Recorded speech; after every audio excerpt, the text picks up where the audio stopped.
మనలో చాలామంది కూడా పిల్లలకి చదువు రావట్లేదనో, లేకపోతే ఉద్యోగం లేదనో, పిల్లలకి పెళ్ళిళ్ళు అవ్వట్లేదనో, లేదంటే నాకు ఈ సొంత ఇల్లు కావాలనో, ఏదైనా అనారోగ్య సమస్యలు ఇలా ఏదైనా సరే సమస్యతో మనం బాధపడుతుంటే ఇంకా మనం చెప్పుకునేది ఆ స్వామికే కదా. సో అలాంటి స్వామివారికి ఒక చిన్న రెమెడీ చేయడం ద్వారా మన కోరికలను అయితే నెరవేర్చుకోవచ్చు. దీనికి ఏం చేయాలంటే తెల్లవారుజామునే లేచి బ్రహ్మముహూర్తంలో లేచి మనం రెడీ అయ్యి స్వామివారికి పూజ చేసుకోవాలండి. ఉదయం తెల్లవారుజామున అంటే బ్రహ్మముహూర్తం లోపలే దీపారాధన చేసుకొని విష్ణు సహస్రనామం అయితే చదవటం అయితే కంప్లీట్ చేయాలి.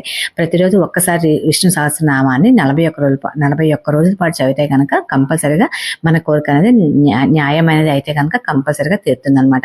అయితే నమ్మకం ముఖ్యం, నమ్మి చేయండి, కంపల్సరిగా జరుగుతుంది. ఆ తర్వాత దీనికి ఎటువంటి నియమాలు పాటించాల్సిన అవసరం లేదు. మాంసాహారం తినడం కానీ, బ్రహ్మచర్యం కానీ, కింద పడుకోవడం అలాంటి నియమాలు ఏమీ లేవండి. మామూలుగా బ్రహ్మముహూర్తంలో పూజ కంప్లీట్ చేసుకుంటే మాత్రం సరిపోతుంది. ఆ తర్వాత ఇంకా ఆడవాళ్ళు అయితే కనుక అడ్డంకి వచ్చిన 5 రోజులు తీసేసుకొని అయితే పూజ చేసుకోవచ్చు. నైవేద్యాలు వచ్చేసరికి మనకు తోచిన నైవేద్యం అయితే స్వామివారికి నివేదించాలి.